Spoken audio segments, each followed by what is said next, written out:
Hello and welcome to Drift Through Science. If this is your first time here, I'm glad you found us. This channel is a quiet place, somewhere you can come at the end of a long day. Close your eyes and let your mind wander through the strangest, calmest corners of the natural world, while a gentle voice carries you towards sleep. No flashing lights, no urgency, just facts, softly told, for as long as you need them tonight. Before we begin, if you'd like more nights like this one, consider subscribing. It helps this small channel grow, and it costs you nothing but a tap. Give this video a like if you're comfortable doing so before your eyes close, and if you'd like, leave a comment letting me know where in the world you're listening from tonight. I read every single one, usually the next morning, with my coffee, imagining all the different time zones drifting off together, one right after another, all around the planet. Tonight we're going somewhere very few people ever go, even though it covers most of the surface of the planet we live on. We're going down, not into space, not into memory, but into the ocean, layer by layer, the same way your own body sinks, layer by layer, into sleep. We'll start at the surface, where the sun still touches the water and the world looks familiar. And then, slowly, patiently, across the next 2 hours, we'll descend. The light will fade, the water will grow heavier, the creatures will grow stranger, older, stranger still, and somewhere along the way, likely long before we ever reach the very bottom of the sea, you will already be asleep. That's all right. That's the entire point of tonight. I'll keep talking. You don't have to keep listening. There is nothing you need to do right now except let your shoulders drop, let your jaw unclench, and let your breathing slow. You don't need to remember any of this. You don't need to hold on to a single fact. Just let the words wash over you the way water washes over sand, taking a little of you out with each retreating wave, until there's nothing left to hold on to at all. Think for a moment about how much of this planet is actually ocean. More than 70% of the surface of the Earth lies beneath salt water, which means that most of the story of this planet has always taken place somewhere most of us will never personally see, in water too deep for sunlight, too remote for satellites, too vast for any single expedition to ever fully chart. Everything we're about to travel through tonight has been happening quietly, continuously, for longer than there have been humans around to wonder about it. And it will keep happening quietly, long after tonight is over, whether you're awake to hear about it or not. There's a kind of comfort in that, if you let yourself sit with it. You don't have to keep the ocean company. It was never waiting for you in the first place. Let's begin our descent. The very top layer of the ocean is called the epipelagic zone, though most people simply call it the sunlight zone. It reaches from the surface down to about 200 meters, roughly the height of a 60-story building, turned upside down and lowered gently into the sea. This is the only part of the ocean where sunlight penetrates strongly enough for photosynthesis to occur, and that single fact makes it one of the most important layers on the entire planet, because it's here, in this thin sunlit skin of water, that phytoplankton live, microscopic plant-like organisms so small that a single drop of seawater can hold thousands of them, and yet together. These tiny drifting organisms produce more than half of all the oxygen on Earth, more than every rainforest combined. Statistically, every second breath you take tonight came from the ocean, not the land. The sunlight zone is where the color of the sea begins to change with depth, in an order so precise it almost feels designed. Red light has the longest wavelength, and it's the first to be absorbed, disappearing by around 5 meters down. If you cut your finger diving at that depth, your blood would actually look green or black, because there's no red light left for it to reflect. Orange fades next, gone by around 10 meters. Yellow follows around 30 meters. Green lingers a while longer, and blue survives the longest, traveling deepest of all, which is exactly why the ocean and the sky reflecting it both appear blue to us. It isn't that the water itself is blue, it's simply that blue is the last color left standing. This is the layer most of us picture when we picture the ocean. Coral reefs bloom here, built slowly over thousands of years by tiny animals called polyps, each one leaving behind a tiny skeleton of limestone when it dies. generations stacking on generation until the structure grows large enough to be seen from orbit. The Great Barrier Reef, stretching along the coast of Australia, is built from the accumulated skeletons of billions of these small creatures, most of whom lived and died long before any human ever saw the reef they helped construct. A coral reef is, in a very real sense, a kind of slow, patient monument, built without any single builder ever knowing what the finished structure would eventually look like. Sea turtles glide through this layer on migrations that can stretch thousands of miles, somehow navigating home to the exact beach where they hatched decades earlier, using a kind of built-in magnetic compass that reads the Earth's own magnetic field as a kind of map. A female loggerhead turtle may cross an entire ocean basin, spend years feeding along a completely different coastline, and still return, with extraordinary precision, to lay her own eggs within a few hundred meters of the beach where she herself first crawled out of the sand. Dolphins ride the pressure waves in front of boats, not for any hidden survival reason that scientists have ever been able to identify, but, as far as we can tell, simply because it feels good to them. Play, in dolphins, appears to be its own reward, the same way it often is in humans. They've been observed blowing bubble rings underwater and then chasing them, popping them, and blowing new ones, over and over, for no purpose except the apparent joy of the activity itself. Whales surface here to breathe, and some of them are old enough to have been alive before your grandparents were born. Bowhead whales, which live in Arctic waters, have occasionally been found carrying fragments of 19th century harpoons still embedded in their skin, evidence collected from hunts that took place well over 100 years ago, which means some bowhead whales alive today were also alive when explorers still charted coastlines using sailing ships and paper maps, back when the very idea of photography was brand new. Time moves differently down here than it does on land. The sunlight zone is also, in its own way, the loudest layer of the ocean, full of wind on the surface, waves breaking against distant shores, the constant low hum of currents pulling enormous volumes of water in great slow circles around the entire globe, a process that takes place over centuries, redistributing heat from the equator toward the poles and back again, quietly regulating the climate of the whole planet without ever once being noticed by most of the people whose lives depend on it, before we sink past this first layer. It's worth noting that the sunlight zone itself is not uniform in depth everywhere across the globe, along the edges of continents. The ocean floor slopes downward only gradually at first, forming what geologists call the continental shelf, a relatively shallow, gently sloped extension of the landmass itself, often stretching many miles out from shore before the seafloor finally drops away more steeply toward the open ocean beyond.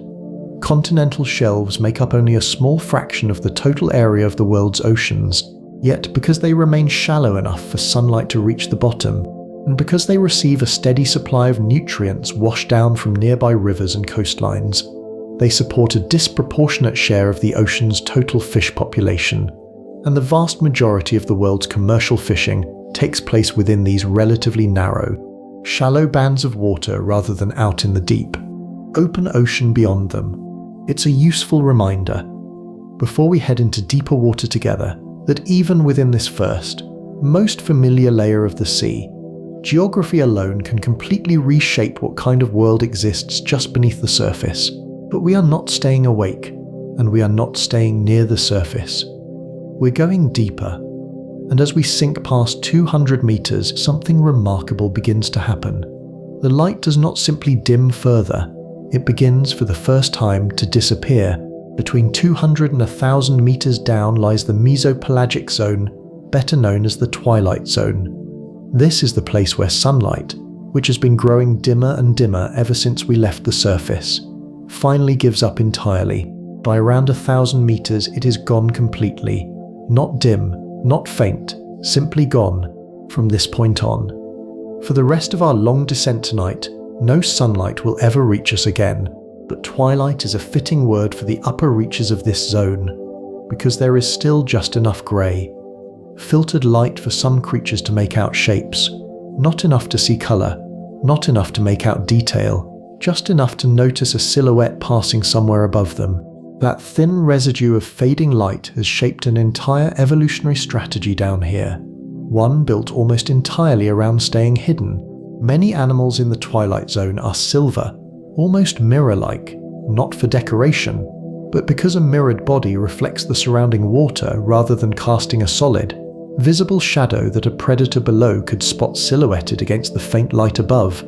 Others are nearly transparent, their organs tucked into thin, glass-like bodies so that anything looking upward from beneath sees almost nothing at all where a solid animal should be, and a great number of them are simply red because remember, red light vanished back at 5 meters. Down here, in a world lit only by faint blue-grey filtered light, red is functionally invisible. A bright red shrimp drifting through the twilight zone is not showing off. It is, quite literally, wearing camouflage. This layer is also the stage for the single largest migration on the entire planet, one that happens every single day and that most people on land have never even heard of. As night falls on the surface far above, trillions of small fish, shrimp, and other tiny creatures that spend their days hiding in the twilight zone rise upward, sometimes hundreds of meters, to feed near the surface under cover of darkness, and then, as dawn approaches, sink back down again to hide in the deep before the returning light can expose them. Scientists call this diel vertical migration, and by sheer combined weight, it moves more living matter every single day than any migration of birds, wildebeest, or whales that you have ever heard about in a nature documentary.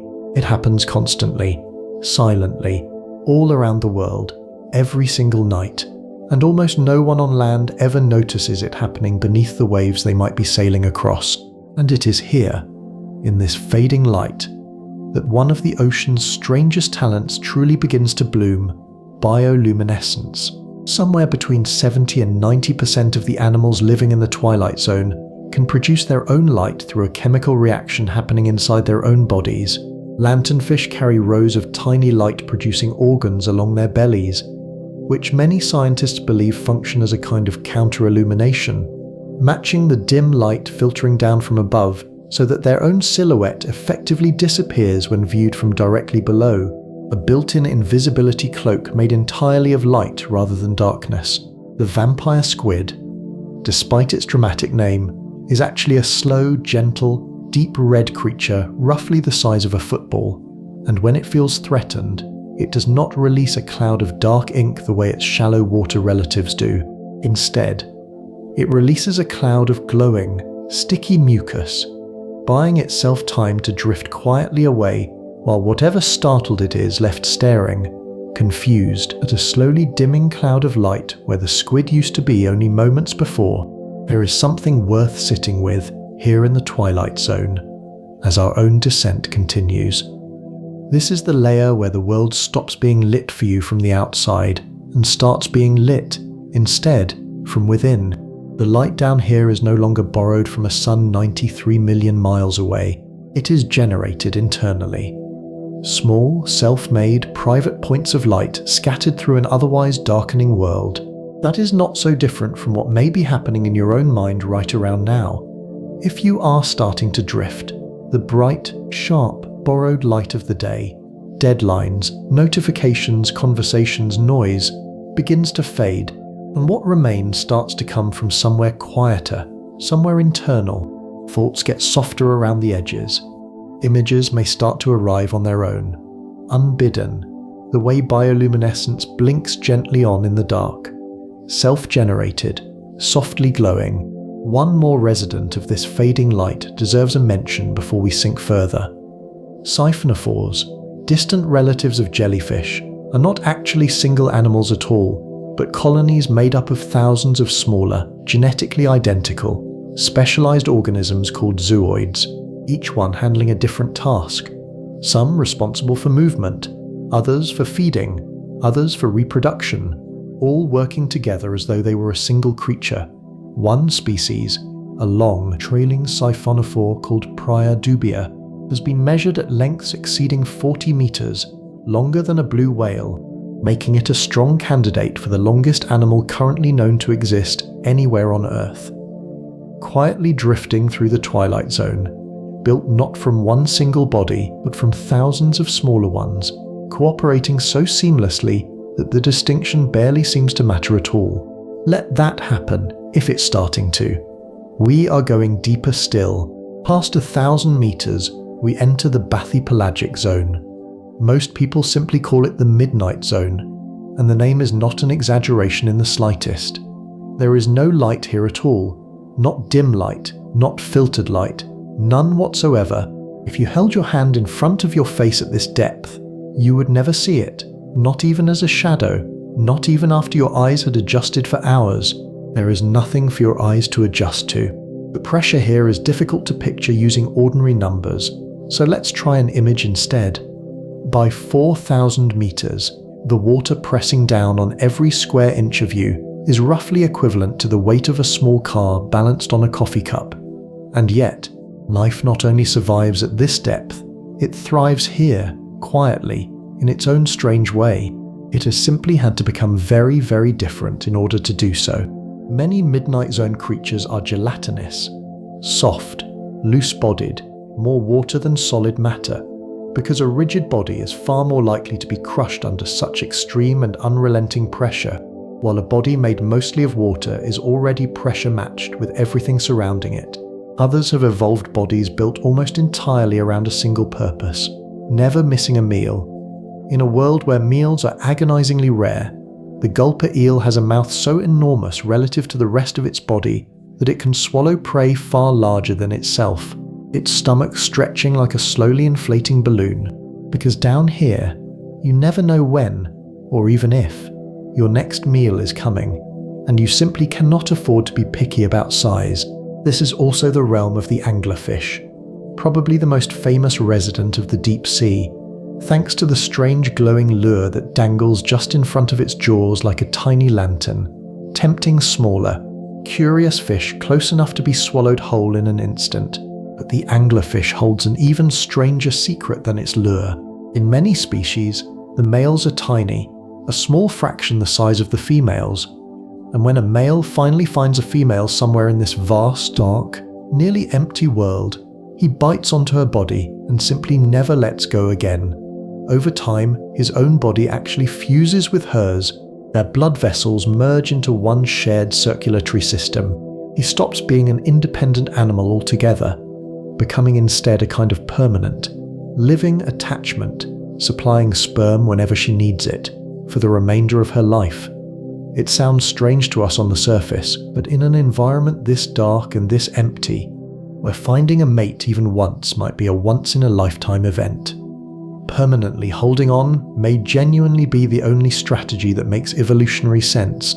Giant squid live in this layer too, and for most of human history, we knew them only from washed-up carcasses and the massive circular scars they left across the skin of sperm whales. Evidence of battles fought in complete darkness, thousands of meters down, that no human eye had ever once witnessed. It wasn't until 2004 that a giant squid was photographed alive in its own natural habitat for the very first time, and not until 2012 that one was captured on film. Consider that for a moment. Humanity had already landed spacecraft on the surface of Mars before we had ever filmed a single living giant squid in the ocean of our own home planet. Sperm whales themselves dive down into this zone as well, holding their breath for up to 90 minutes at a stretch, hunting giant squid in absolute total darkness using echolocation, bursts of sound loud enough to be heard for miles underwater, effectively allowing them to see their prey through sound alone. In a world where eyes have long since stopped being useful for anything at all, the water here sits at a near constant, bone-deep cold, just a few degrees above freezing, all year round, with no seasons, no sunrise, and no sunset. Time, at least the way we usually measure it by the movement of light, simply stops meaning anything down here. That is worth noticing, if you are still with me. This is what real, deep sleep resembles, more than any other layer we have passed through so far tonight. Not the light drifting of early rest, but the deep, slow, low metabolism stillness where the body conserves everything it has left, where activity quiets down to only what is truly essential, where the mind, much like the midnight zone itself, needs no light at all in order to keep functioning quietly underneath everything else. If you are already gone, that is perfect. If not, just a little further, below 4,000 meters lies the abyssopelagic zone, the abyss in the truest and oldest sense of that word.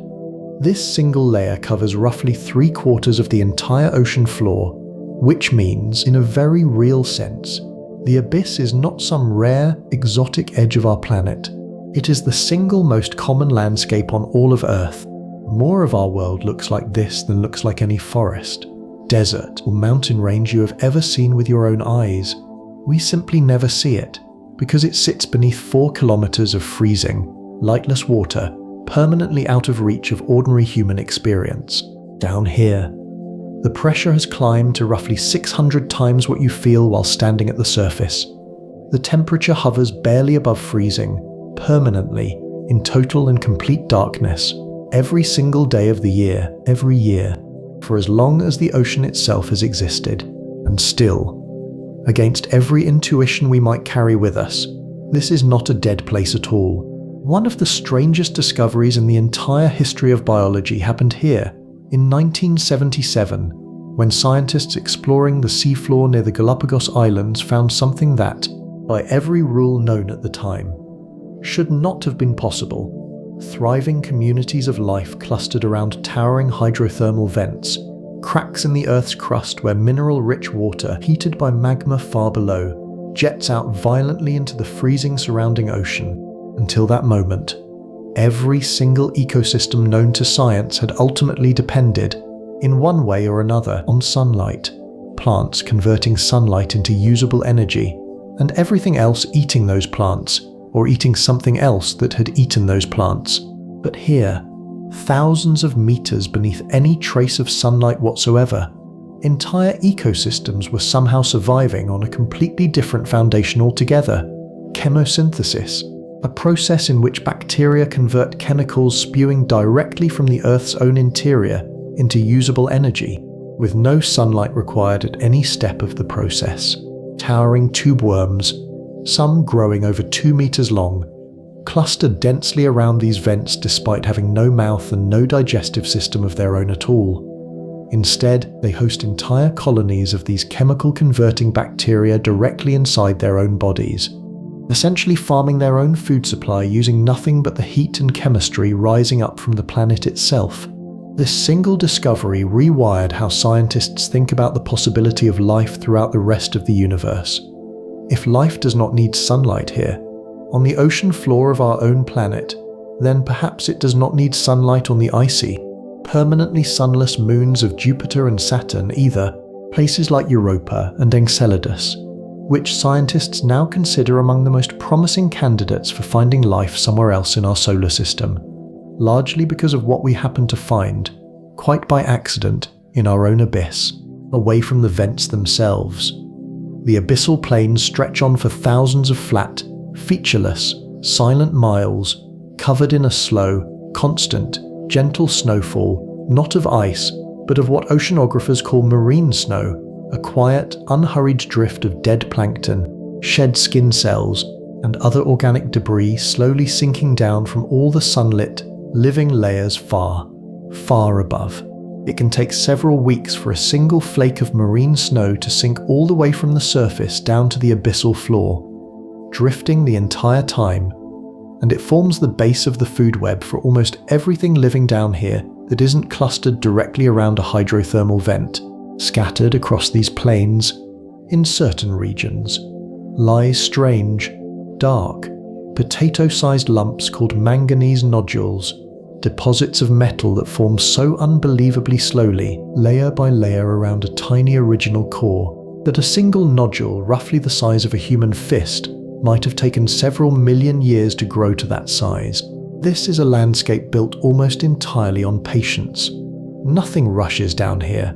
Nothing needs to. The single most common landform on all of planet Earth exists in near total stillness, sustained not by anything dramatic arriving from outside, but by slow, steady internal processes, heat quietly rising from deep within the planet, minerals gathering grain by grain over unthinkable stretches of time, food drifting gently downward at its own unhurried pace, never in any hurry to arrive.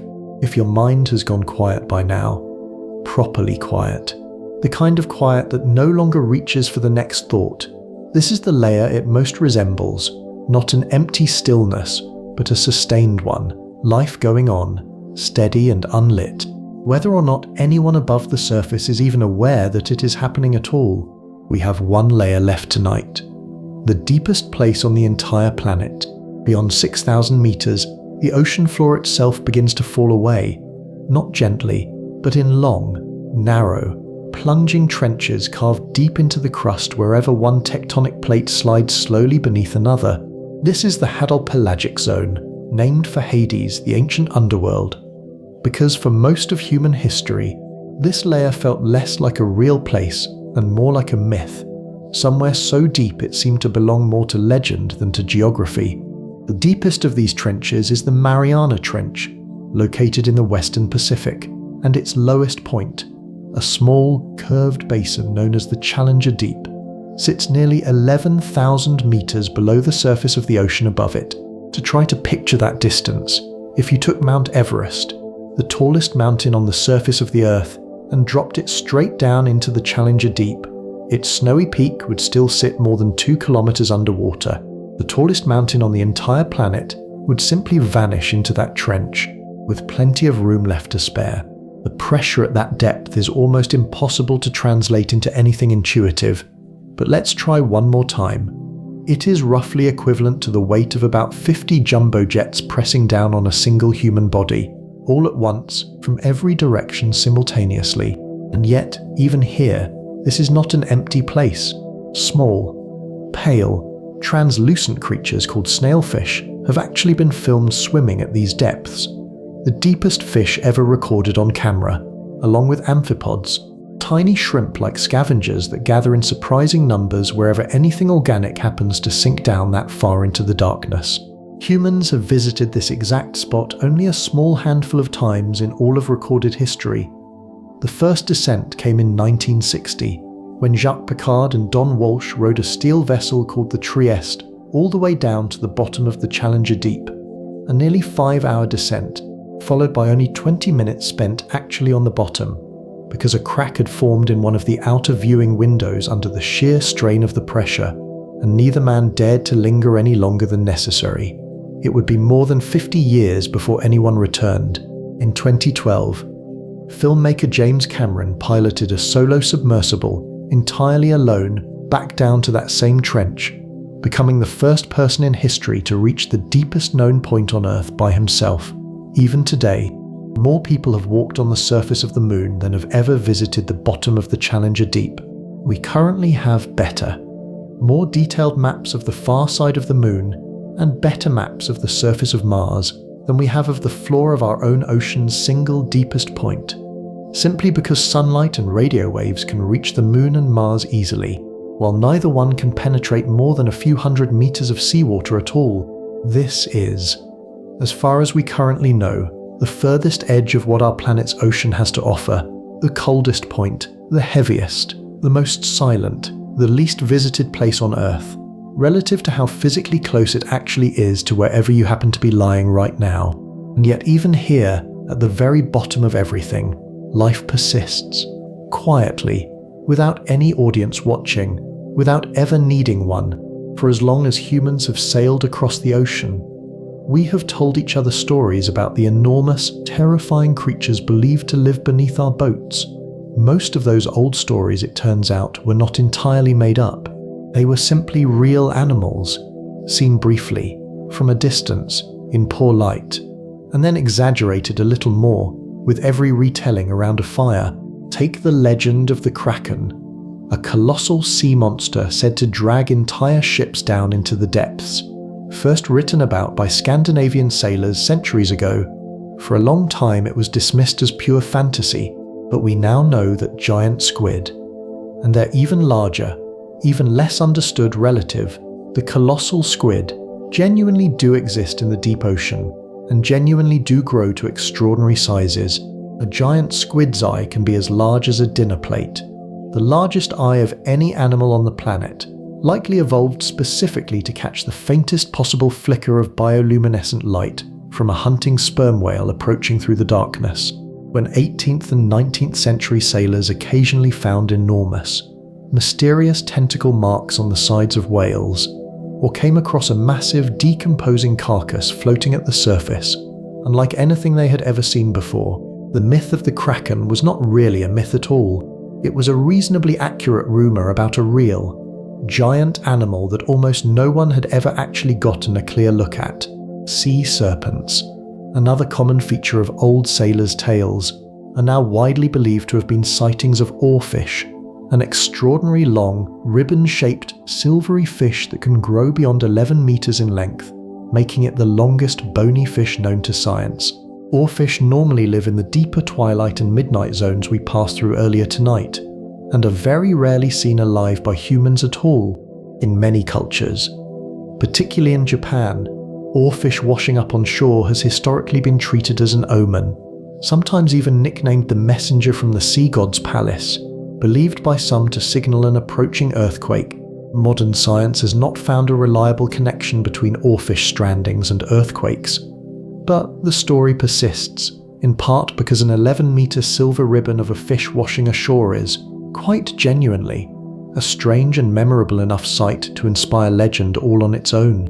And then there is the largest animal that has ever existed on Earth, larger than any dinosaur that ever walked the land, larger than anything the fossil record has ever revealed from hundreds of millions of years of life on this planet, the blue whale. A blue whale's heart alone can weigh as much as a small car, and its main blood vessels are wide enough for a small child to crawl through, at least in theory, though obviously no one ever has. Its call, a deep, resonant, incredibly low-frequency moan, is loud enough to be classified among the loudest sounds produced by any living creature, and under the right oceanic conditions, may travel for hundreds of miles through the deep sound channel we'll talk more about shortly. A blue whale calf, still nursing, gains roughly 90 kilograms of weight every single day for its first year of life, fed entirely on its mother's extraordinarily rich milk, growing at a rate almost impossible to picture for any land-based mammal. Sperm whales and giant squid have likely been locked in an ongoing, mostly unseen rivalry for millions of years, hunter and occasional prey, playing out entirely in complete darkness, thousands of meters beneath any ship that has ever sailed above them. Almost everything we know about this relationship comes indirectly, from the massive circular sucker scars occasionally found on the skin of surfaced sperm whales, evidence of battles that no human has ever fully witnessed, taking place constantly, in silence, in a part of the ocean most of us will never see even a photograph of. The deep ocean, it turns out, never actually needed to invent monsters. It already had them. We simply had not looked closely enough, for long enough, to recognize them for what they truly were. The deep ocean is, in a very real sense, one of the best preservation chambers on the entire planet. It is cold, almost entirely free of oxygen at certain depths, pitch dark, and largely undisturbed by the kind of scavenging wildlife that would quickly break down organic material on land. Wood-eating shipworms and bacteria still exist down there, and they do their work eventually, but far more slowly than almost anywhere else on Earth, and in some particularly cold, low oxygen, low light regions. Wooden shipwrecks have been found remarkably intact after hundreds, even thousands, of years underwater. One of the oldest shipwrecks ever discovered, known as the Uluburun wreck, sank off the coast of modern-day Turkey more than 3,000 years ago, during the Late Bronze Age. When archaeologists finally excavated it centuries later, they found its cargo remarkably preserved: copper and tin ingots, glass beads, ivory, ostrich eggshells, and jewelry. An entire snapshot of international trade routes from a civilization that existed long before most of the history most of us were ever taught in school. The ocean had, quite literally, been holding on to that ship's story in the dark and the cold for 3,000 years. waiting patiently for someone to come looking, even now. The vast majority of the ocean floor has never been surveyed closely enough to know what might still be resting down there. Historians and marine archaeologists generally agree that the ocean floor likely holds more preserved human history, in terms of sheer volume, than every museum on land combined. Most of it, for now, remains exactly where it settled, undisturbed, unlit, and unseen. And it is not only history that the deep ocean holds onto and carries across great distances. Sound behaves very differently underwater than it does in air. It travels roughly 4 times faster through water and can travel extraordinary distances, especially within a particular layer of the ocean called the SOFAR channel, where a specific combination of temperature and pressure creates a kind of natural acoustic tunnel. Sound waves that enter this channel can become trapped inside it, bouncing along for thousands of miles with remarkably little loss of energy, which is exactly how blue whales are believed to communicate across entire ocean basins, as we touched on a moment ago, under the right conditions. One whale's call may be detectable by another whale hundreds, even over 1,000 miles away. In 1997, hydrophones placed in the Pacific Ocean picked up an extremely powerful, extremely low-frequency sound, far louder than any known whale call, and unlike anything else in the recorded catalogue of ocean sounds at the time, it became known, informally, as the bloop, and for years it fueled genuine, serious scientific speculation. Could it be an unknown, enormous marine animal, larger than anything currently documented by science? For nearly a decade, no one could say for certain. Eventually, after years spent comparing it against other Antarctic recordings, scientists concluded it most likely came from icequakes, the sound of massive Antarctic ice sheets cracking and fracturing deep underwater, a purely geological event, not a biological one, but for those years in between. The ocean held on to its mystery a little longer, simply because so much of it remains unheard, unrecorded, and unexplained, even now, and beneath all of it, beneath the whale song, beneath the icequakes, beneath the clicks of sperm whales hunting somewhere in total darkness, there is also simply silence, real, deep, physical silence of a kind that is almost impossible to experience anywhere on land. In the deepest layers we have traveled through together tonight, sound is rare enough that when it does occur, it can carry for a very, very long way, precisely because there is so little else around to interrupt it. Long before submarines or submersibles ever existed, the only way humans could reach beneath the surface of the ocean was to hold their breath and go themselves. Free divers, across many different cultures, developed the ability to dive to remarkable depths on a single breath of air. Some traditional pearl divers and sponge divers reaching depths of 30 meters or more, repeatedly, over the course of a single working day, using nothing but training, controlled breathing, and an intimate, generational familiarity with the sea passed down from one diver to the next. The first real breakthrough toward reaching the true deep ocean came in the 1930s, when naturalist William Beebe and engineer Otis Barton designed a hollow steel sphere called the bathysphere, barely large enough for 2 people to fold themselves inside, lowered on a single steel cable directly from a ship above. In 1934, off the coast of Bermuda, the 2 men descended to just over 900 meters, deeper than any human had ever traveled before, peering out through a small, thick quartz window at a world no one had ever laid eyes on directly. Beebe, watching bioluminescent creatures drift past the tiny window in total darkness, later struggled to find the words to describe what he had seen, writing that ordinary language simply had not been built for it. The next major leap came with the bathyscaphe, a design that no longer needed a cable at all, capable of freely rising and sinking on its own using tanks of gasoline for buoyancy and iron shot as ballast to be released for the ascent. It was a bathyscaphe, the Trieste, that carried Jacques Piccard and Don Walsh down to the Challenger Deep in 1960. The descent we talked about earlier tonight, a feat that would not be repeated by any human being for more than 50 years afterward. For decades, the Challenger Deep remained, quite literally, more remote and less visited than the surface of the moon. In the decades between those two historic dives, exploration shifted towards smaller, far more maneuverable submersibles, most famously Alvin, a research submersible operated by the Woods Hole Oceanographic Institution.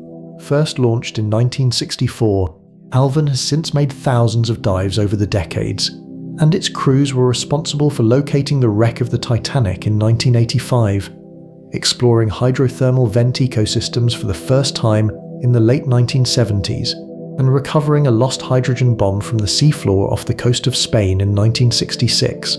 Few single vehicles in human history have contributed as much, across so many different fields, to what we know about our own planet. More recently, remotely operated vehicles, commonly called ROVs, have taken over much of the routine work of deep-sea exploration.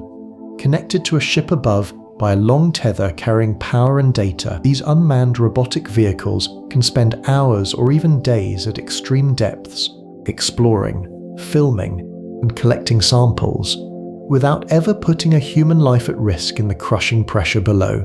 Autonomous underwater vehicles go a step further, requiring no tether at all, programmed in advance to survey vast stretches of seafloor entirely on their own, surfacing only occasionally to transmit their findings back by satellite. And the exploration continues even now.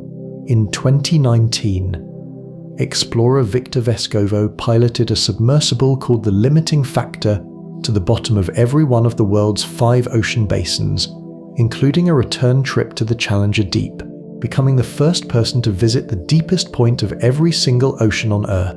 On that same expedition, cameras recorded what appeared to be a plastic bag resting on the seafloor at the very bottom of the Mariana Trench. A quiet, sobering reminder that even the most remote, least visited place on the entire planet has not been entirely untouched by the world so far above it. Each generation of ocean explorers has managed to go a little deeper, stay a little longer, and see a little more clearly than the generation before it.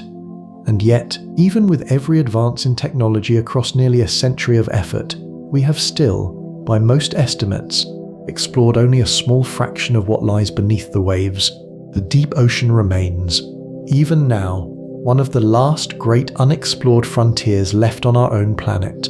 The ocean is never actually still, even in its calmest, most silent depths. Enormous rivers of water, far larger than any river on land, circulate slowly around the entire globe in a vast, interconnected system that scientists sometimes call the global conveyor belt, more formally known as thermohaline circulation, a name built from the words for heat and salt, the two forces that drive the entire system. Here is roughly how it works. Near the poles, surface water grows extremely cold, and as sea ice forms, it leaves behind extra salt in the water beneath it. Since ice itself contains very little salt, this colder, saltier water becomes denser than the water around it, and so it sinks, slowly, all the way down toward the ocean floor, where it begins a long, slow journey along the bottom of the sea, sometimes taking 1,000 years or more to complete a single full circuit around the planet. Eventually, in other regions, that same deep water rises back up toward the surface, is warmed again by the sun, and begins the entire cycle over again. This slow, patient circulation does far more than simply move water around. It moves heat, the Gulf Stream, a powerful surface current flowing up the eastern coast of North America and across the Atlantic toward Europe, carries an extraordinary amount of warmth northward, which is a significant part of the reason why cities in Western Europe, sitting at roughly the same latitude as much colder parts of Canada, enjoy comparatively mild winters, without that current quietly doing its work. The climate of an entire continent would likely look very different than it does today. Currents also drive weather patterns that affect billions of people, sometimes from thousands of miles away. Periodically, the trade winds across the Pacific weaken, and unusually warm water that is normally pushed toward the western Pacific instead spreads back eastward, towards South America. This pattern, known as El Niño, can shift rainfall and temperature patterns across much of the entire planet for months at a time. sometimes bringing drought to regions that badly need rain and unusually heavy rain to regions that were not prepared for it. A change in ocean temperature, sometimes just a degree or two, in one specific stretch of the Pacific, can ripple outward to affect harvests, fisheries, and daily life on continents thousands of miles away. Waves, too, are simply energy moving through water, not the water itself traveling very far at all. A wave rolling steadily toward a beach is mostly just energy passing through the water, one molecule nudging the next in a slow, rolling, circular motion, while the water itself barely moves forward at all.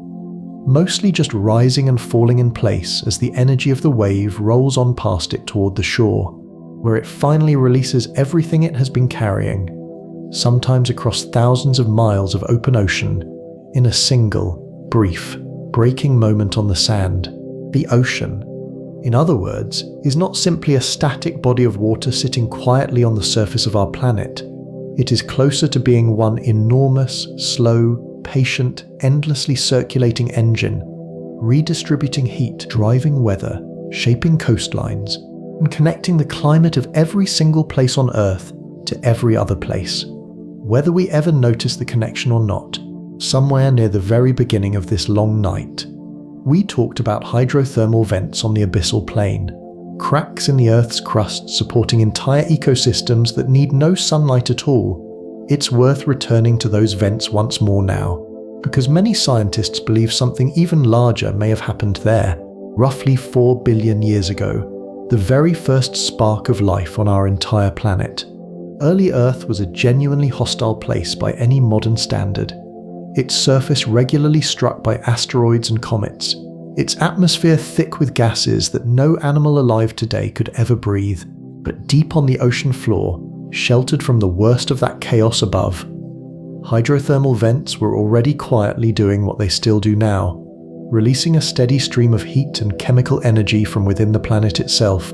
Many origin of life researchers now believe that specific types of vents, known as alkaline hydrothermal vents, may have provided exactly the right combination of warmth, chemical gradients, and naturally occurring mineral structures needed to spark the very first simple chemical reactions that would, eventually, over unimaginable stretches of time, give rise to something we would recognize as life, all life on Earth today.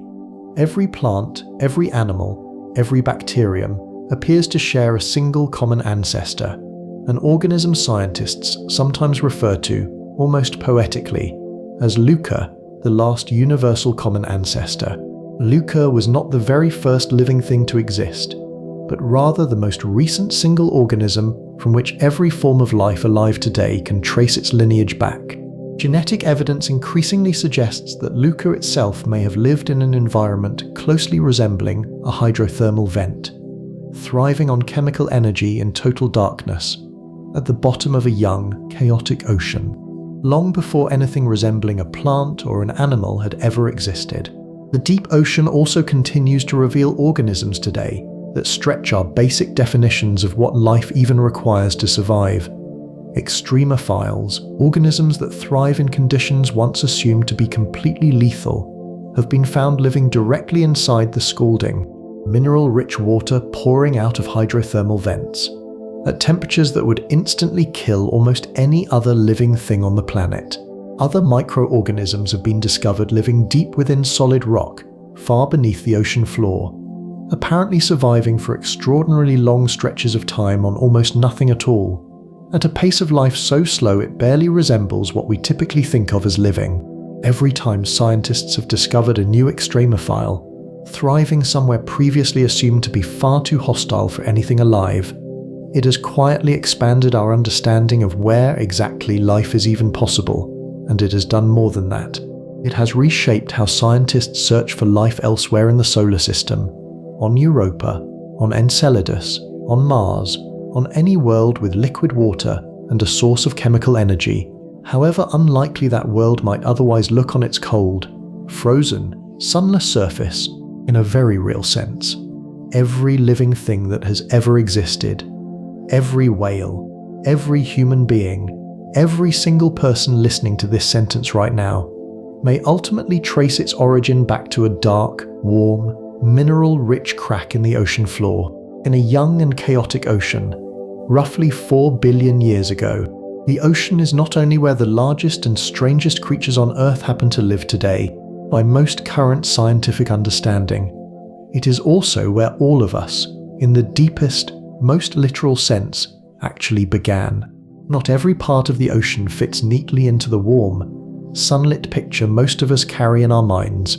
At both poles of the planet, the ocean freezes, thaws, and refreezes each year in a slow seasonal rhythm that shapes life across an enormous stretch of the globe, in ways most people who have never lived near either pole rarely think about at all. In the Arctic, sea ice expands across much of the ocean's surface each winter and retreats again each summer, and underneath that shifting ice lies an entire ecosystem built around the ice itself.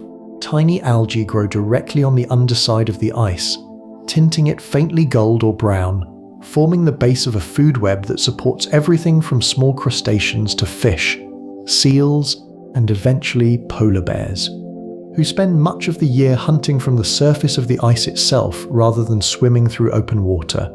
As Arctic sea ice has declined significantly in recent decades, that entire seasonal rhythm has been disrupted, forcing many of the animals that depend on it to adapt, travel further, or struggle to find the resources they have relied on for countless generations. At the opposite end of the planet, the southern ocean surrounding Antarctica supports one of the largest single populations of any wild animal on Earth: krill, small, shrimp-like crustaceans that gather in swarms so enormous they can sometimes be seen from space, staining the surface of the ocean a deep reddish pink across an area of many square miles. Antarctic krill form the base of an entire food web supporting whales, seals, penguins, and seabirds, and their total combined weight across the Southern Ocean is estimated to exceed the combined weight of every human being currently alive on Earth. A single blue whale may consume several tons of krill in a single day during feeding season, filtering enormous volumes of seawater through comb-like structures in its mouth called baleen, straining out the tiny swarming crustaceans by the millions with every pass. Emperor penguins, perhaps the most famous residents of the Antarctic, breed during the brutal southern winter, in temperatures that can plunge far below anything most of us have ever personally experienced. Males huddling together in enormous, slowly shifting circles for warmth, each one balancing a single egg on top of his feet for roughly 2 months straight, without eating anything at all during that entire stretch, waiting patiently for the females to return from the sea with food. It is one of the most extreme parental commitments found anywhere in the natural world, undertaken in one of the coldest, darkest environments on the entire planet, beneath the polar ice itself, in water that regularly sits below the normal freezing point of fresh water. Fish have evolved a remarkable natural adaptation, antifreeze proteins circulating directly in their blood, preventing ice crystals from forming inside their bodies even when the surrounding seawater is cold enough to freeze solid. Without this adaptation, the polar oceans would likely be almost entirely empty of fish life. With it, they support surprisingly rich, complex ecosystems, thriving quietly in conditions that would be immediately lethal to almost any fish living in warmer waters elsewhere on the planet. The frozen oceans remind us that the sea does not have just one single mood or one single climate. It stretches from warm, sunlit coral reefs near the equator to ice-locked waters at both poles, and life, with remarkable persistence, has found a way to take hold in every single version of it. We touched briefly on coral reefs back at the very beginning of tonight's journey, near the sunlit surface, but they deserve a much closer look because reefs are, quietly, one of the most remarkable partnerships in the entire natural world. A single coral polyp is a small, soft-bodied animal, related distantly to jellyfish and sea anemones, usually only a few millimeters across. On its own, a coral polyp is fragile and unremarkable, but most reef-building corals do not live alone. Living directly inside the tissue of each polyp are microscopic algae called zooxanthellae, and the relationship between the coral and its algae is one of the most successful partnerships evolution has ever produced. The algae photosynthesize, using sunlight to produce energy, and share a significant portion of that energy directly with the coral polyp housing them. In exchange, the coral provides the algae with shelter and access to sunlight near the surface, along with a steady supply of certain waste compounds the algae need to keep photosynthesizing. Neither one on its own could build anything resembling a reef. Together, over centuries, they can build structures large enough to be seen from space. Coral reefs cover a surprisingly small fraction of the ocean floor, well under 1% by most estimates, and yet they are believed to support roughly a quarter of all known marine species at some stage of their lives. An extraordinary concentration of biodiversity packed into such a tiny sliver of the total ocean. It's part of why reefs are so often compared to rainforests. Both cover a small percentage of the planet's surface. Both support a disproportionate share of all life on Earth, and both, unfortunately, are increasingly fragile in the face of a rapidly changing climate. When ocean water grows too warm for too long, the delicate relationship between coral and algae can break down. The stressed coral expels its algae, and without them, it loses both its main source of energy and its vivid color, turning pale white in a process called coral bleaching. A bleached coral is not necessarily dead, and reefs can sometimes recover if conditions improve quickly enough, but repeated or prolonged bleaching events, now happening with increasing frequency in warming oceans, have already caused significant damage to reef systems in many parts of the world. Some reefs are almost unimaginably old. The deep water reefs found off parts of the Norwegian coast, built by corals that require no sunlight at all and photosynthetic algae to survive, have been growing slowly in complete darkness for thousands of years, layer upon layer, in cold water far below where most people imagine coral reefs existing at all. Reef building, it turns out, is not limited to warm, shallow, sunlit water. It happens in the cold and the dark too, just far more slowly and far less visibly to us. Walking, or rather swimming, through a healthy reef, brightly colored fish weaving between coral branches, is one of the closest things the ocean offers to an entire miniature city, built patiently, one tiny animal at a time, over a span of time longer than most human civilizations have existed. Sharks have existed on Earth for a genuinely astonishing length of time. The earliest shark ancestors appeared in the fossil record more than 400 million years ago, which means sharks, in one form or another, predate trees, predate dinosaurs, and predate the rings of Saturn as we currently understand their formation. They have survived at least 4 of the 5 major mass extinction events in Earth's history, including the asteroid impact that ended the age of dinosaurs, quietly continuing on, largely unchanged in their basic body plan, while almost everything else around them rose and fell. There are more than 500 known species of shark alive today, ranging enormously in size and behavior. The whale shark, the largest fish in the entire ocean, can grow longer than a city bus, and yet feeds almost entirely on plankton and tiny fish, filtering enormous volumes of seawater through its mouth, in a manner surprisingly similar to the baleen whales we discussed earlier tonight. Despite being an entirely different kind of animal separated by hundreds of millions of years of evolution, at the opposite end of the size spectrum, the dwarf lantern shark, the smallest known shark species, could comfortably fit in the palm of an adult human hand, and, fittingly for a channel like this one, it produces its own bioluminescent glow in the deep water where it lives. Sharks possess a remarkable sensory ability that no human has: the capacity to detect the faint electrical fields naturally produced by the muscles of other living animals. Specialized organs on a shark's snout, called the ampullae of Lorenzini, are sensitive enough to detect electrical signals as faint as a few billionths of a volt, allowing some sharks to locate prey buried completely out of sight beneath the sand on the ocean floor. Sensing only the faint electrical trace of a heartbeat hidden below, great white sharks, among the most feared and most misunderstood animals in the ocean, are, in reality, responsible for remarkably few attacks on humans each year worldwide, and the overwhelming majority of those incidents are now understood to be cases of mistaken identity. A shark investigating an unfamiliar shape at the surface, rather than deliberate predation. far more people are injured each year by ordinary household accidents than by shark encounters of any kind, anywhere in the world. Some deep-sea sharks live at a pace almost impossible to imagine.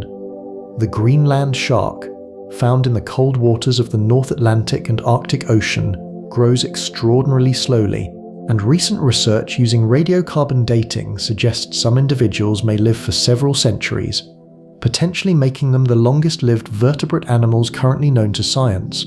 A Greenland shark alive today may have been swimming through Arctic waters since before the founding of the United States, moving slowly, patiently, through the same cold, dark water for longer than almost any human institution has existed. Sharks, in other words, are not simply predators to be feared. They are among the oldest, most successful, most patient survivors this planet has ever produced. Quietly continuing on, largely unbothered, through changes that have reshaped almost everything else around them, we spent time earlier tonight with the deep, resonant call of the blue whale. But the ocean carries many other voices too, some of them surprisingly close to what we might, in a human, might even call culture. Humpback whales are famous for their songs, long, complex, structured sequences of moans, cries, and clicking sounds that can last 20 minutes or longer, and are often repeated, with only slight variation, for hours at a time. Remarkably, all the male humpback whales within a single population tend to sing more or less the same song during a given breeding season, and that shared song slowly evolves and changes over months and years, with new phrases sometimes spreading from one population of whales to another, thousands of miles away, to the way a popular song might gradually spread and shift across human culture. No one is entirely certain why humpbacks sing, though most researchers believe it plays some role in mating, whether attracting females, establishing status among males, or both at once. Orcas, sometimes called killer whales despite being more closely related to dolphins than to any whale, live in tightly bonded family groups called pods, and different pods around the world have developed distinct dialects, unique combinations of clicks, whistles, and calls that are passed down from one generation to the next, learned rather than simply instinctive. Some orca populations specialize almost entirely in hunting fish, while other populations, sometimes living in the very same waters, specialize instead in hunting seals or even other whales. And these different populations rarely interbreed or even directly interact with one another, despite sharing the same ocean, essentially maintaining separate cultures passed down within their own family lines across generations. Dolphins, meanwhile, are widely considered among the most cognitively sophisticated animals in the ocean. Each dolphin appears to develop its own unique signature whistle early in life, a sound pattern so individually distinctive that other dolphins can use it to identify one specific animal, calling out to a particular companion by something remarkably close to what we would recognize, in our own species, as a name. Dolphins have also been observed using tools. Some populations along the coast of Australia have learned to carry marine sponges on their snouts while foraging along the sandy seafloor, protecting themselves from sharp rocks and stinging creatures hidden in the sand. A skill that appears to be taught directly from mother to calf, rather than instinctively known from birth. All of this happens almost entirely out of sight and out of hearing of most humans, in a world of sound that exists largely beneath the surface, in a language we are still only beginning to learn how to listen to. Across every layer we have traveled through together tonight, the ocean has shaped its residents into forms that can seem almost unrecognizable compared to anything living on land. And the deeper you go, the stranger and more specialized those adaptations tend to become. Pressure, more than almost anything else, dictates the rules of survival in the deep sea. Many deep-sea fish lack the rigid, gas-filled swim bladders that shallow water fish use to control their buoyancy, because a gas-filled space would simply be crushed at extreme depth. Instead, many rely on fats and oils stored directly in their tissue, substances that compress far less dramatically under pressure, to help maintain neutral buoyancy without needing to fight the crushing weight of the water above them. Eyes, too, tell a story of extreme specialization. Some deep-sea fish have evolved eyes many times larger, relative to their body size, than anything found near the surface, built specifically to gather every last trace of the faint bioluminescent light that exists at those depths. Others have abandoned eyesight almost entirely, relying instead on long, sensitive fins or specialized organs that detect the faintest vibrations and pressure changes in the surrounding water, effectively feeling their way through a world with no usable light at all. Bodies themselves often become strange and specialized too. The blobfish, made famous online for its droopy, almost mournful-looking appearance when photographed on the deck of a fishing boat, actually looks nothing like that in its natural habitat. Living at extreme depth and pressure, its gelatinous body is naturally supported and shaped by the surrounding water pressure, giving it a far more typical fish-like appearance in its normal environment. It is only when brought rapidly to the surface, where the pressure supporting its unusual body suddenly disappears, that it collapses into the strange, sagging shape most people recognize from photographs. A striking reminder of just how completely pressure shapes life at extreme depth, and how misleading a creature can look once removed from the only environment it was ever built for. Many deep-sea creatures also share an unusually slow metabolism compared to their shallow water relatives, a direct adaptation to the extreme scarcity of food at depth. Some deep-sea organisms may go for extended stretches, sometimes many months, between meaningful meals, surviving on remarkably little energy, moving slowly, conserving everything they can, in an environment where a burst of unnecessary activity could easily cost more energy than it's worth. Taken together, these adaptations tell a consistent story. The deep ocean does not ask its residents to be fast or flashy or constantly active. It asks them to be efficient, patient, and extraordinarily well suited to an environment that would be instantly lethal to almost anything from the world above. Every strange shape and unusual behavior we've encountered tonight, the enormous eyes, the collapsing bodies, the built-in lights, the slow, unhurried pace of life, all of it, ultimately, is simply the ocean's answer to the same basic question every living thing eventually has to solve: how to survive, patiently, in the specific world you happen to find yourself in. Not every landmass on Earth began the way continents did.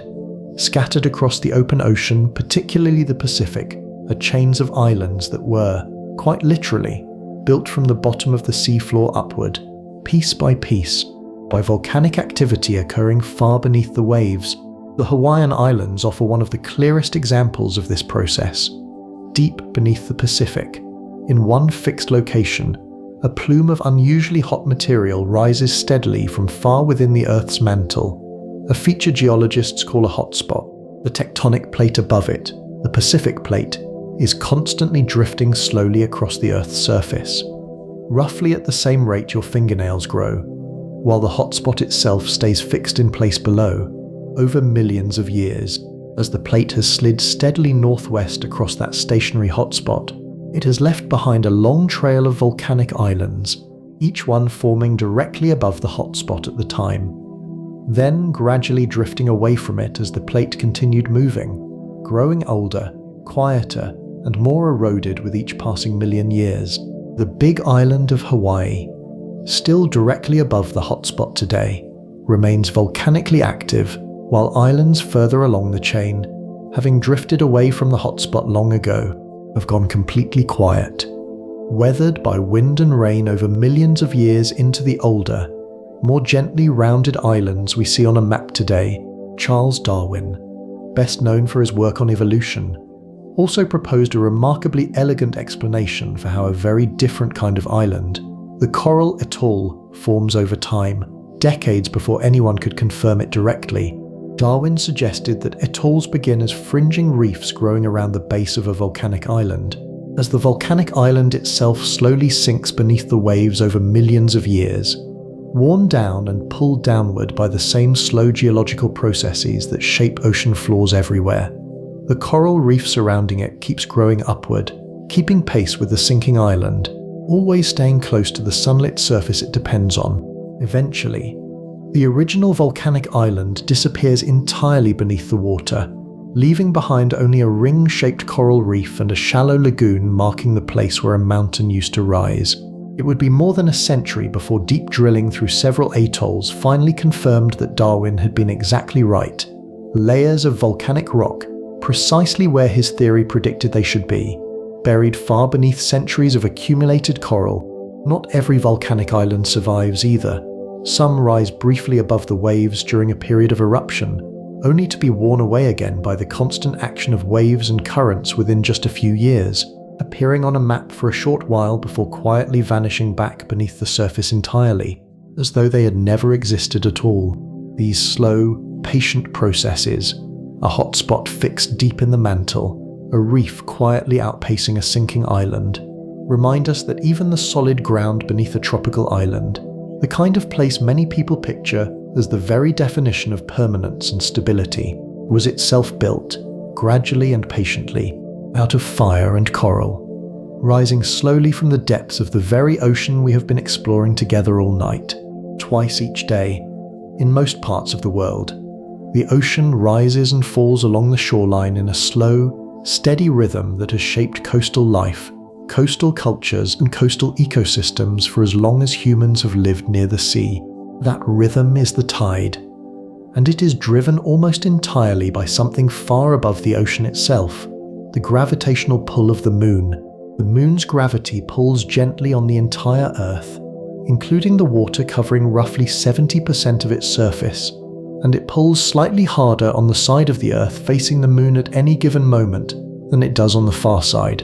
This subtle difference in gravitational pull causes the ocean to bulge very slightly outward on the side of the Earth nearest the moon, and, for reasons rooted in the physics of orbital motion, a second, slightly smaller bulge forms simultaneously on the exact opposite side of the planet as well, as the Earth rotates through these two bulges roughly once a day. Most coastlines experience 2 high tides and 2 low tides within about 24 hours. The Sun contributes to this pattern too, though its gravitational effect on the tides is weaker than the Moon's, largely because of its much greater distance from Earth. When the Sun and Moon line up with the Earth, during a new moon or a full moon, their combined gravitational pull produces especially strong tides, called spring tides, with a notably higher high tide and a notably lower low tide than usual, when the Sun and Moon are positioned at right angles to each other relative to the Earth. Their gravitational effects partially cancel out, producing gentler, more moderate neap tides instead. This entire pattern has been repeating, reliably, for as long as the Earth and Moon have existed together in their current arrangement, long before any human ever noticed or measured it. Certain coastlines, shaped by their particular geography, experience truly extreme tides. The Bay of Fundy, on the eastern coast of Canada, sees the water level rise and fall by more than 15 meters between low and high tide in some locations, among the largest tidal ranges found anywhere on the planet.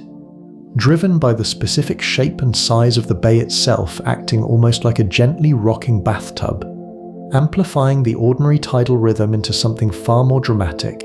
In certain rivers, particularly where a narrow, funnel-shaped estuary meets an especially strong incoming tide, the rising water can form a tidal bore, a visible wave that travels steadily upriver against the normal current, sometimes strong enough for surfers to ride for many miles inland, far from any ocean at all. Countless coastal creatures have built their entire lives around this twice-daily rhythm. Some crabs and shorebirds time their feeding precisely to the retreating tide, when the widest stretch of exposed mudflat becomes briefly available. Certain fish time their spawning to specific, especially high spring tides, ensuring their eggs are carried safely up into vegetation that will remain wet and protected until the next similarly high tide returns. Weeks later, to carry the newly hatched young back out to open water. All of this, the daily rise and fall along every coastline on Earth, the enormous swings of the Bay of Fundy, the careful, tide-timed lives of countless coastal species, traces back to something happening nowhere near the ocean at all. A quiet, steady, gravitational pull from a grey, cratered moon, roughly 238,000 miles away, patiently tugging at the entire ocean, twice a day, every day, without ever once pausing to rest. Somewhere in the vast, empty stretch of the South Pacific Ocean lies a single point, marked on maps simply as Point Nemo. That holds a rather remarkable distinction. It is the single point on the entire surface of planet Earth that is farthest from any land at all, in every direction from that exact spot.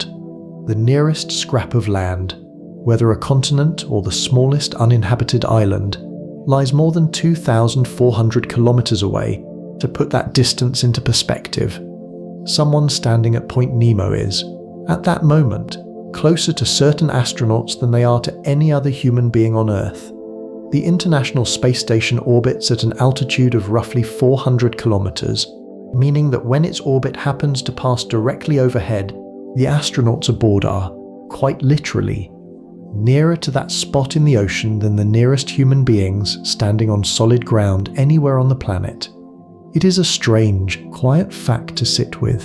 The most isolated point in all of Earth's oceans is, at certain moments, more closely neighboured by space itself than by any part of Earth's own land masses, because it sits so far from any coastline, and so far from the nutrients that typically wash into the ocean from rivers and land runoff.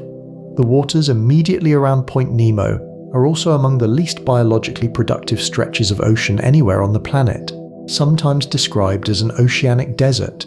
Few fish, few plankton, remarkably little life drifting through the open water in that specific region, compared to almost anywhere else in the ocean. It is emptiness layered on top of emptiness, remoteness compounding remoteness, perhaps fittingly, given how far it sits from any possibility of human witnesses. Space agencies have used the general region surrounding Point Nemo for decades as a deliberate crash site for decommissioned satellites and spacecraft returning from orbit, informally nicknaming the area the Spacecraft Cemetery. When old satellites and cargo vessels finish their working lives and gradually fall out of orbit, engineers can guide their final descent so that any surviving debris lands harmlessly in this remote patch of empty ocean, thousands of kilometers from the nearest ship, coastline, or living soul. There is something quietly striking, near the end of a long night like this one, about a single point on our very own planet so remote, so thoroughly surrounded by nothing but open water in every direction, that it borders on feeling more like outer space than like anywhere else on Earth. And yet it is entirely, ordinarily, part of the same ocean we have been slowly descending through together all night. The very same water, connected, ultimately, to every coastline, every reef, every trench we have visited tonight, simply carried a very, very long way from the nearest shore, drifting silently through every layer of ocean we have visited tonight, from the sunlit surface down into the deepest, darkest trenches are creatures built almost impossibly simply, and yet astonishingly successful precisely because of that simplicity. Jellyfish. A jellyfish has no brain at all, only a loose, decentralized network of nerves spread through its body, sometimes called a nerve net, capable of detecting light, sensing chemicals in the water, and coordinating the slow, rhythmic pulsing that propels it gently forward. It has no heart, no blood, no lungs or gills in any conventional sense, and no bones or rigid structure of any kind. Its body composed of roughly 95% water, and yet jellyfish have existed, essentially unchanged in their basic body plan, for more than 500 million years, making them older than dinosaurs, older than trees, older than almost every other animal lineage still alive on Earth today. Most jellyfish begin life not as the familiar, drifting, bell-shaped creature most of us picture, but as a tiny, stationary polyp, remarkably similar in basic structure to the coral polyps we discussed earlier tonight, attached firmly to a rock or some other hard surface on the seafloor under the right conditions. This polyp can eventually bud off small, disc-shaped larvae that detach, flip over, and gradually grow into the familiar drifting jellyfish shape, entering what is, comparatively, the much shorter final stage of a jellyfish's overall life cycle. One species, the small jellyfish known as Turritopsis dawni, has earned itself the nickname the immortal jellyfish, thanks to an extraordinary biological trick. When faced with physical damage, starvation, or other severe stress. This particular jellyfish is capable of reverting its own cells back to an earlier developmental stage, essentially transforming its adult body back into a polyp again, then growing back up into a fully formed jellyfish once more from that earlier stage, a process that can, in theory, be repeated indefinitely. This does not necessarily make individual jellyfish immune to being eaten by a predator or dying from disease, but under laboratory conditions, it does suggest a genuinely unusual capacity to sidestep the ordinary process of aging that shapes the life of nearly every other animal on the planet. Many jellyfish species are also capable of producing their own bioluminescent glow. Joining the long list of light-producing creatures we have encountered throughout tonight's descent and large blooms, sometimes involving many thousands of individual jellyfish drifting together in a loose, pulsing cluster, can stretch for miles across the surface of the open ocean, particularly when ocean conditions such as temperature and nutrient levels happen to favor their rapid reproduction. There is something quietly worth admiring in an animal with no brain to worry, no heart to race, that has nonetheless persisted, drifting gently through the world's oceans, for longer than almost any other form of complex life currently alive on Earth. Sometimes the simplest possible design, built around drifting rather than striving, turns out to be remarkably well suited to enduring across an extraordinarily long stretch of time. Not every important part of the ocean lies far offshore, in deep, remote trenches. Some of the most productive, most vital habitats in the entire marine world exist in a much quieter, much shallower place. The exact spot where a river finally reaches the sea, estuaries. The partially enclosed coastal zones where fresh river water mixes gradually with salty ocean water are among the most biologically productive environments found anywhere on Earth, often rivaling or even exceeding the productivity of a coral reef or a tropical rainforest, acre for acre. The constant mixing of fresh and salt water creates a uniquely nutrient-rich environment. As rivers carry nutrients gathered from vast stretches of land and deposit them directly into these shallow coastal waters, feeding enormous populations of plankton, which in turn feed enormous populations of small fish and shellfish, which in turn support the birds, larger fish and other predators drawn to feed there. Mangrove forests, found along many tropical and subtropical coastlines, take this productivity even further. Mangroves are among the only trees on Earth capable of tolerating regular exposure to salt water, and their dense, tangled root systems, often rising directly out of the shallow water on stilt-like arches, serve an extraordinary range of purposes at once. They provide shelter and nursery habitat for enormous numbers of young fish, crabs and shrimp, offering safety from larger predators that cannot easily maneuver through the tangled roots. They stabilize coastlines, their dense root networks trapping sediment and reducing erosion during storms and high tides, and they store carbon at a remarkable rate. Mangrove forests are now recognized as among the most efficient natural carbon storage systems on the entire planet, absorbing and holding significantly more carbon per acre, in many cases, than an equivalent area of tropical rainforest on land. Many ocean species depend directly on estuaries and mangroves at some specific stage of their lives, even if they spend the majority of their adult lives far out in open water. Salmon offer one of the most striking examples of this dependence. Born in freshwater rivers, often far inland, young salmon eventually migrate downstream, passing through an estuary where their bodies undergo a remarkable physiological transformation, adjusting gradually from a freshwater physiology to one capable of surviving in full-strength salt water, before heading out into the open ocean to spend most of their adult lives feeding and growing.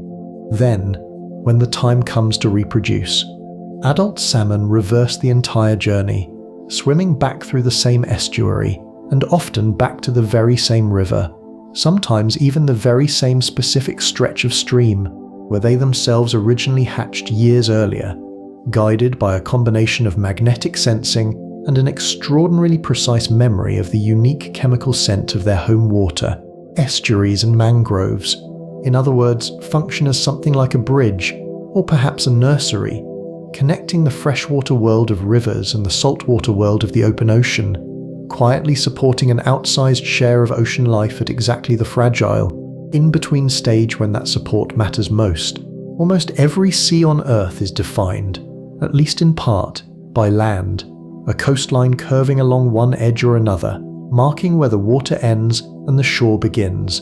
But there is one sea sitting quietly within the wider Atlantic Ocean that has no coastline at all. It is bordered on every side not by land, but by ocean currents, and it is known as the Sargasso Sea. The Sargasso Sea sits within a great, slow, circular system of currents called the North Atlantic Gyre, roughly bounded by the Gulf Stream to the west, the North Atlantic Current to the north, the Canary Current to the east, and the North Atlantic Equatorial Current to the south. These four currents, flowing steadily around one another in a broad, lazy circle, enclose a vast, calm region of relatively still water in the middle, a sea held in place not by rock or coastline, but purely by the patient, ongoing motion of the water surrounding it. The Sargasso Sea takes its name from sargassum, a distinctive golden-brown seaweed that floats freely on the surface, never attached to the seafloor at any point in its life, buoyed instead by small, air-filled structures scattered along its fronds, carried gently along by the surrounding currents. Enormous mats of drifting sargassum accumulate within the calmer water at the center of the gyre, sometimes stretching for considerable distances across the surface, creating a floating habitat unlike almost anywhere else in the ocean. This drifting seaweed provides shelter and camouflage for an entire community of small, uniquely adapted creatures, including the sargassum fish, a small, remarkably camouflaged relative of the anglerfish, covered in leaf-shaped fringes and mottled coloring that allow it to disappear almost completely against the floating weed it calls home, ambushing smaller prey that wander too close. Beneath its calm, golden surface, the Sargasso Sea holds one of the ocean's more enduring mysteries. For centuries, naturalists in Europe and North America knew that freshwater eels, remarkably similar looking on both sides of the Atlantic, would spend most of their adult lives in rivers and streams, sometimes for decades, before eventually undertaking a long, mysterious migration back out to sea, never to be seen again by anyone who had known them in freshwater, where they went, and where the tiny, transparent young eels that eventually appeared in coastal waters years later had originally come from, remained genuinely unknown for a very long time. It was not until the early 20th century that a Danish researcher, painstakingly tracking progressively smaller and smaller eel larvae across years of research voyages, finally traced their origin back to a single, enormous spawning ground deep within the Sargasso Sea itself.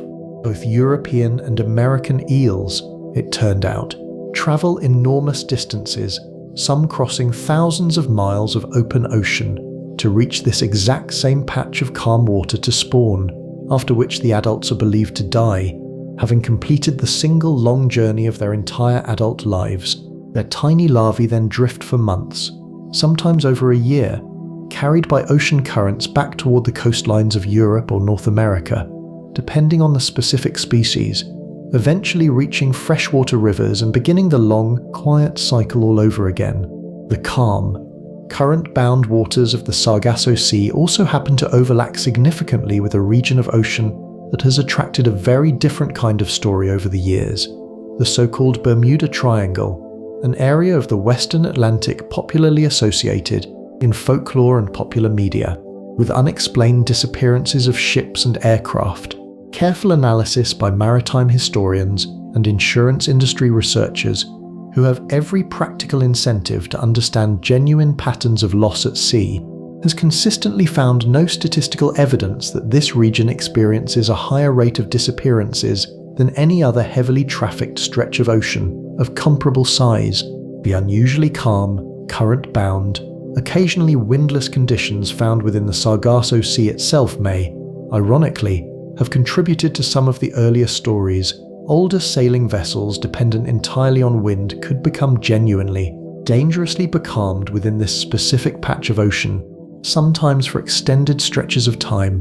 a real and well-documented hazard that, over time and countless retellings, gradually blurred into something far more mysterious and far less grounded in the actual historical record. What remains, once the myths are gently set aside, is simply a genuinely unusual sea, a sea with no coastline of its own, held in place entirely by the patient, circular motion of the currents surrounding it, a floating meadow of golden seaweed drifting quietly at its center, and, hidden somewhere beneath that calm golden surface, the final, quiet destination of an ancient migration that countless eels on both sides of an entire ocean have been patiently completing for longer than anyone has been alive to fully understand why, before we return, one final time, to the question of how much of the ocean still remains unknown. It's worth pausing on something a little closer to home, the surprising, almost hidden relationship between the human body and the water it evolved so far away from. Every human being, along with every other diving mammal, carries something scientists call the mammalian dive reflex, a set of automatic, involuntary physical changes triggered simply by submerging the face in cold water. Almost immediately, heart rate slows, sometimes dropping by 10 or 20% within the first few seconds. Conserving oxygen, blood vessels in the arms and legs constrict, gently redirecting blood flow toward the heart, lungs and brain, the organs that need it most urgently, in a process called peripheral vasoconstriction. At greater depth and pressure, a further response called blood shift occurs, in which blood plasma moves into the chest cavity, helping to protect the lungs from collapsing under the increasing pressure of deep water. None of this needs to be consciously triggered or trained. It happens automatically, quietly, the moment cold water touches the face, a physiological inheritance shared with seals, dolphins, and whales, distant evolutionary echoes of a time, hundreds of millions of years ago, when the ancestors of all mammals still lived in the sea. This shared reflex may help explain why human freedivers, without any mechanical breathing assistance at all, have managed to reach depths that seem almost impossible for a species that spends the overwhelming majority of its life breathing air. Competitive freedivers, training their bodies for years to tolerate extended breath holds and extreme pressure, have descended, on a single breath, to depths exceeding 200 meters, deep enough to place them well within the upper reaches of the twilight zone we passed through earlier tonight, using nothing but their own lungs, their own training, and the same ancient dive reflex present, in a milder form, in every person listening to this sentence right now. Static apnea, the practice of simply holding one's breath while remaining still, without any diving or exertion involved at all, has produced even more startling numbers. Trained practitioners, after careful preparation, have held their breath for periods exceeding 11 minutes, roughly 10 times longer than most untrained people could manage even in a single, desperate attempt. The human body, it turns out, is considerably more capable in water, and considerably more willing to slow down and conserve itself than most of us, living our ordinary lives entirely on dry land, ever have reason to discover. Whales and dolphins, having returned to full-time life in the ocean many tens of millions of years ago, after their distant land-dwelling ancestors first moved back into the water, carry an even more extreme version of these same basic adaptations.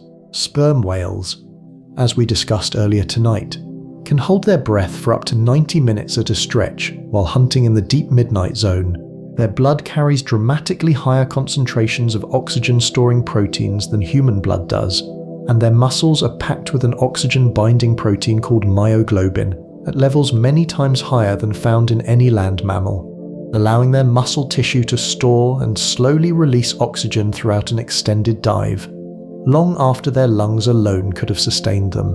There is something quietly moving in the idea that human bodies, adapted over countless generations almost entirely for life on dry land, still carry a faint, functioning echo of the sea within them, a slowing heartbeat, a redirected flow of blood, activated automatically the instant cold water touches the skin of the face. We never fully left the water behind. Some small, automatic part of every one of us still remembers how to slow down, conserve, and adjust the moment we return to it, even if only for a few careful minutes at a time. Here is something worth sitting with quietly as we come to the end of our long descent tonight. More than 80% of the ocean floor has never been mapped, explored, or even directly observed by humans in any real detail at all. We currently have detailed, high-resolution maps of the surface of the Moon and of Mars, entire worlds, hundreds of thousands or millions of miles away from us, that are more complete than the map of the ocean floor on our own planet, just a few miles beneath the waves that most of us have swum in ourselves at some point in our lives. Modern satellite altimetry has given scientists a rough, low-resolution picture of the ocean floor's general shape, inferred indirectly from tiny variations in the height of the sea surface caused by the gravity of massive underwater mountains and trenches. But a rough shape is not the same as a real map. Detailed, high-resolution mapping requires ships to travel slowly back and forth across the ocean, pinging sonar down into the depths and recording the echo, one narrow strip at a time, a process so slow and so expensive that, at the current pace of exploration, some estimates suggest it could take many more decades to finish mapping the entire ocean floor in real detail. If funding and interest continue at anything like today's levels, and where did all of this water come from in the first place?